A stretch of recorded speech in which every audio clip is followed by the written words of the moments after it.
presentamos el programa Sendas Antiguas con el pastor Rubén Monroy Orellana. Escúchenos durante los siguientes 30 minutos.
Sendas Antiguas le presenta un programa más sobre la teología cristiana, y en esta oportunidad le presentamos el tema Sistemas y método de la teología. Los diversos sistemas teológicos como fuente secundaria no son menos importantes que los credos y las confesiones.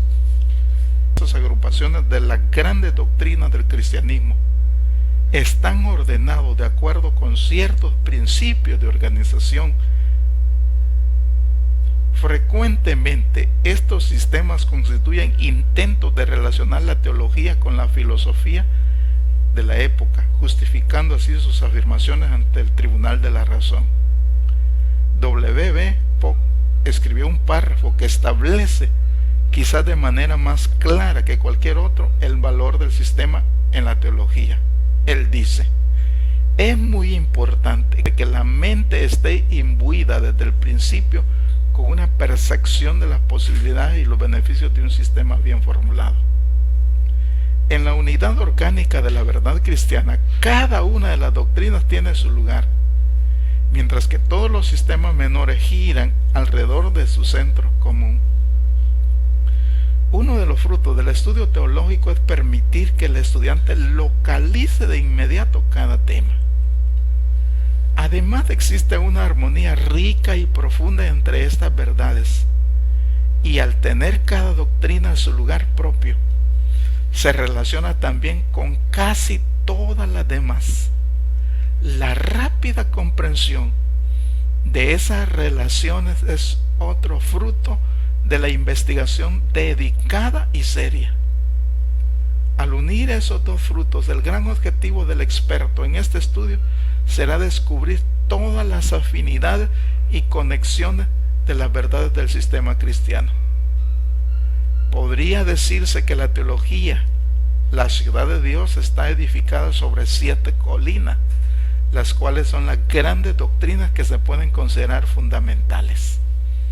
Estas colinas del Señor no están muy separadas una de la otra, pero apuntan en todas direcciones, por lo que resulta difícil ver dónde termina un campo de la verdad y dónde comienza el otro. El objetivo de la ciencia teológica saludable consiste en mantener las distinciones sin hacerlo en forma mecánica. Las personas ingenuas y mal informadas a veces preguntan: ¿por qué no tomamos las verdades de la Biblia tal como Dios las ha revelado sin tratar de sistematizarlas? Charles Ock responde con un argumento en favor de la sistematización que ha llegado a ser clásico en la teología. Evidentemente esa es la voluntad de Dios. Él no enseña a los hombres astronomía ni química, pero les entrega datos con los cuales se desarrollan esas ciencias. Tampoco nos enseña teología sistemática, pero nos da en la Biblia la verdad que propiamente entendida y organizada constituye la ciencia de la teología. Así como los hechos de la naturaleza están relacionados y determinados por leyes físicas, también los hechos de la Biblia están relacionados y determinados por la naturaleza de Dios y de sus criaturas.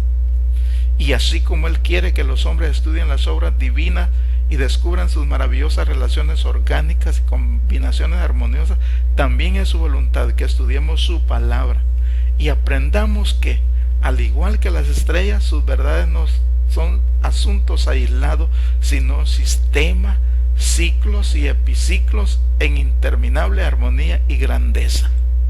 Además, aunque la Biblia no contiene un sistema de teología total, las epístolas del Nuevo Testamento ponen a nuestro alcance porciones del sistema ya elaboradas. Estas son nuestra autoridad y guía. Podemos decir asimismo que 3 argumentos generales apoyan la necesidad de la sistematización de la teología. Primero, la constitución de la mente humana, cuya naturaleza hace que después de haber reunido conocimiento de datos, reflexione necesariamente acerca de esas verdades y las unifique en un sistema armonioso de conocimiento. Al poseer datos, la mente jamás queda satisfecha a menos que estos estén organizados de manera ordenada y coherente. Esto ocurre tanto al estudiar la Biblia como en cualquier otro campo de investigación. Segundo, el desarrollo del carácter cristiano. Solo cuando se asimila por completo la verdad puede ésta conducir al desarrollo de la vida cristiana. El testimonio invariable de la iglesia es que los cristianos más fuertes de cada época son los que han comprendido claramente los grandes fundamentos de la fe cristiana. Esto es cierto, no solo por el poder de la verdad misma, sino por la fuerza del propósito que lo lleva a la investigación paciente para dar razón de la esperanza que se halla en ello. Tercero, la presentación de la verdad. En estrecha relación con la constitución de la mente que demanda un sistema ordenado, se ve esta misma realidad desde otro ángulo. Se debe presentar la verdad de manera ordenada para que la comprendan otras mentes. Si hemos de cumplir nuestro deber como maestros y defensores de la fe, afirma Ock, debemos tratar de poner todos los datos de la revelación en un orden sistemático y mostrar su relación mutua. De acuerdo con A. H. Armstrong, el objetivo del maestro cristiano consiste en reemplazar las ideas confusas y erróneas de sus oyentes con aquellas que son correctas y vividas. Él no puede hacer esto sin conocer la relación entre los datos, es decir, como parte de un sistema. A él se le ha confiado esta verdad. Mutilarla o tergiversarla no solo constituye un pecado contra el revelador de la verdad, sino que puede significar la ruina de las almas de las personas. La mejor salvaguardia contra tales mutilación y tergiversaciones es el estudio diligente de las diversas doctrinas de la fe, tomando en cuenta la relación entre ellas y especialmente con el tema central de la teología, la persona y la obra de Jesucristo. Trataremos brevemente aquí de los diversos métodos de sistematización que han adoptado los teólogos de la Iglesia como ilustraciones de sistemas desarrollados sobre una verdad central. El método trinitario. Al estudiar los tres credos ecuménicos indicamos que el método trinitario de sistematización parece haber sido el más antiguo que adoptó la Iglesia. Esta forma de sistematización continúa hasta el día de hoy. El obispo Martinson realiza su monumental contribución a la dogmática cristiana bajo tres títulos: la doctrina del Padre, la doctrina del Hijo y la doctrina del Espíritu Santo. John Dick, teólogo erudito de la Iglesia Presbiteriana de Nueva Zelanda, siguió el mismo plan en su organismo de la verdad cristiana. Y poco después, José Stun, del Seminario Teológico Luterano Noroccidental, adoptó el mismo orden. Uno de los representantes más antiguos de ese sistema en la teología moderna fue Ley de Ket, 1642-1721, ferviente exponente de la doctrina de la Iglesia Reformada. El método analítico. Este fue el método de Calixtus, 1586-1656, teólogo de la Iglesia Luterana de Alemania. Él principia con la suposición de que la bienaventuranza es el fin de todas las cosas. Y a partir de esto trata de los medios para obtener la bienaventuranza. El método federal. Al aplicarse a la Iglesia, el método comienza con la idea de dos pactos, uno de obras y otro de gracia. Este último constituye la base para desarrollar las doctrinas de la salvación. El primero que lo usó fue el teólogo holandés Cosinius Johannes Koch, 1603-1669. Después lo emplearon Vixius, 1636-1708, y otro teólogo alemán, y el escritor escocés Thomas Boston, 1676-1732. El método antropológico.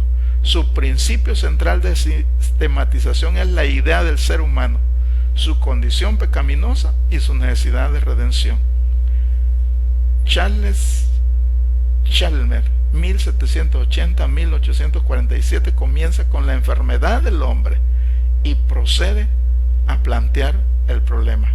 Rock, 1799-1867, representa su teología en dos divisiones principales: la conciencia del pecado y la conciencia de la redención.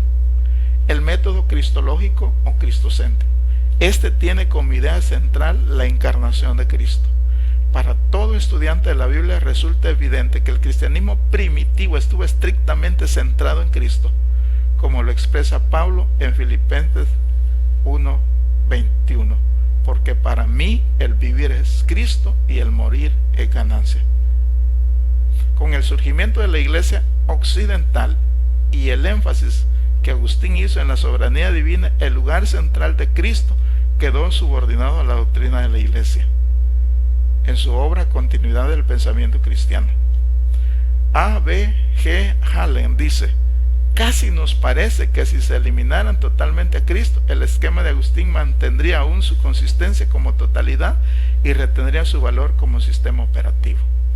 El nuevo movimiento hacia una teología cristocéntrica ha de atribuirse a Friedrich, 1768-1834, el teólogo alemán conocido como padre de la teología moderna.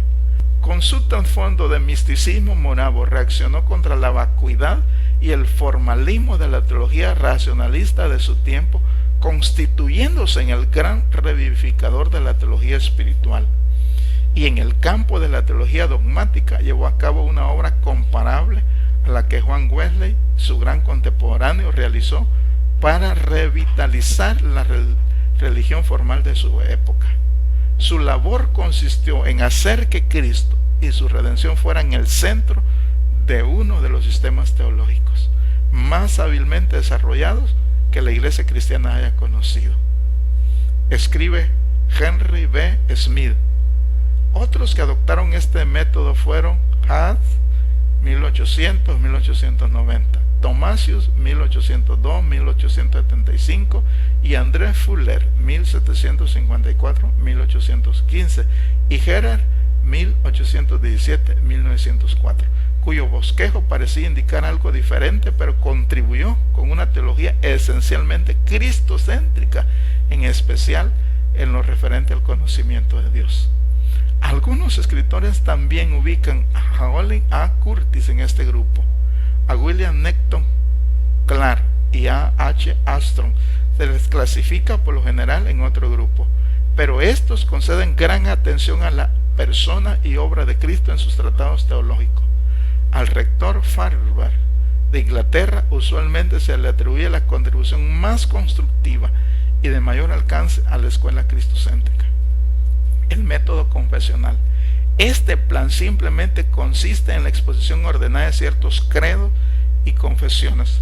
Como ejemplo de este método se atribuyen a Pearson 1613-1656, exposición de los 39 artículos. Charles O. 1797-1878, comentarios sobre la confesión de Westminster. T. O. Submer 1812-1882, quien en su teología sistemática redactada por John J. Tiger sigue el orden de los 25 artículos del metodismo.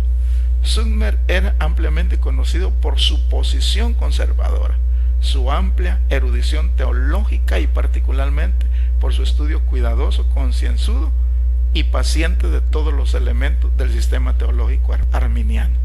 Su obra es al mismo tiempo un sistema completo de la teología arminiana y wesleyana y un comentario exhaustivo de los 25 artículos de la religión que representan las perspectivas doctrinales del metodismo de los Estados Unidos. Uno de los últimos representantes de este método confesional fue E. J. Bicknell, quien publicó en 1919 su introducción teológica a los 39 artículos. El método alegórico. Este método predominó en la iglesia primitiva, especialmente entre los seguidores de Orígenes, pero decayó con el surgimiento del racionalismo. El mejor representante moderno de este método fue Dan Hauns, 1603-1666, profesor de teología en Estrasburgo. Él escribió: al ser humano como un vagabundo, a la vida como un camino, al Espíritu Santo como una luz, a la iglesia como un candelero, a Dios como el fin y el cielo como el hogar. El método sintético. Este es el método que adoptó A. H. Armstrong en su teología sistemática, afirmando que es el método más común y más lógico para organizar los temas teológicos. Kamensfelder, quien describía su sistema de teología como arminianismo evangélico, siguió también este método en su teología sistemática. Él dice que aun cuando el método había estado en boga por muchos años, no había perdido nada de su novedad y atractivo. Hambenbach dijo que este método comienza con el principio supremo, Dios, y prosigue con el ser humano, Cristo, la redención y finalmente el fin de todas las cosas. El principio básico de organización es su orden lógico de causa y efecto. Este es el método que sigue Pope en su compendio de teología cristiana, Milley en teología sistemática, Hill en teología cristiana fundamental, Fairchild en elementos de teología, McKefield en la revisión de los institutos de Watson, conocida como teología cristiana, Charles G. Finney, Henry Sheldon, Enoch Spong y muchos otros escritores. Métodos misceláneos. Entre estos podemos mencionar el método decretal, que parte de la idea de los decretos divinos. B. El método centrado en el Padre, que organiza el material alrededor de la idea central de la paternidad divina. El método histórico, seguido por Ur en el año 1534-1583, adoptado por Jonathan Edwards en su obra Historia de la Redención, que, como dice Armstrong, era en realidad un sistema de teología en forma de historia. El método consistía en comenzar y terminar con la eternidad, viendo los grandes eventos y épocas en el tiempo, bajo el esplendor de la eternidad. Los tres mundos, cielo, tierra e infierno, habían de ser los escenarios de este magnífico drama. incluía los temas teológicos como factores vivientes, cada uno en su propio lugar, formando todo un conjunto completo y armonioso.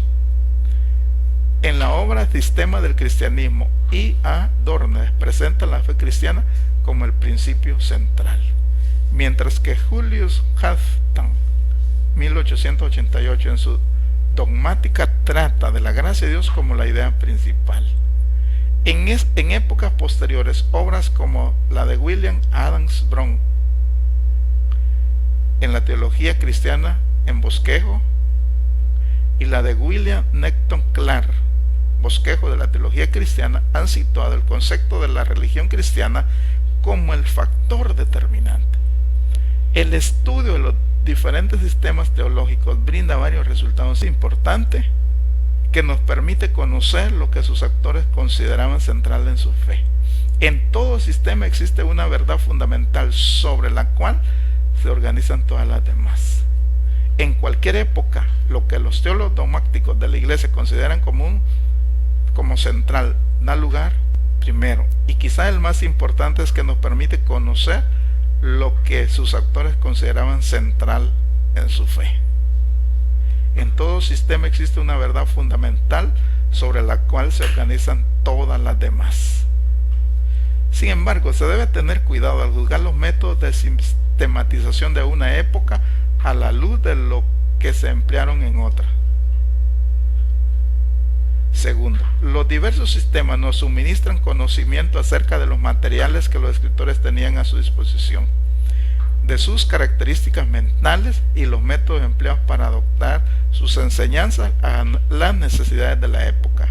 Dick considera la dogmática como una convicción religiosa cristiana que trata de pensar por sí misma y de relacionarse con los demás conocimientos y opiniones. Uno debe tomar en cuenta esta compleja combinación mental de conocimiento y opinión, la cual, ya sea imperfecta o carente por completo de sistematización, jamás es igual en dos mentes. Es evidente entonces que prestar atención al método de sistematización revela mucho acerca de las características mentales del autor. Tercero, son importantes porque aportan un fundamento para el estudio de la teología histórica, permitiendo que el teólogo siga en forma continua el desarrollo de la verdad de una época a otra. Puesto que la iglesia es una en todos los tiempos, ninguna época puede llegar a ser su expresión plena sin conocer el pasado. De tal manera que la teología es importante en el desarrollo y en el fundamento de la fe cristiana. Vale la pena conocerla. Por lo tanto, le animamos, estimado hermano y amigo, a no perderse estos estudios sobre la teología cristiana. Dios le bendiga y le esperamos en una próxima oportunidad. Padre, te damos gracias por este estudio. Te pedimos que bendigas a cada estudiante de la teología, que estos estudios puedan ser de mucho provecho para cada uno. Te lo suplicamos en el nombre de Jesús. Amén.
Les hemos presentado el programa Sendas Antiguas con el pastor Rubén Monroy Orellana. Hasta la próxima.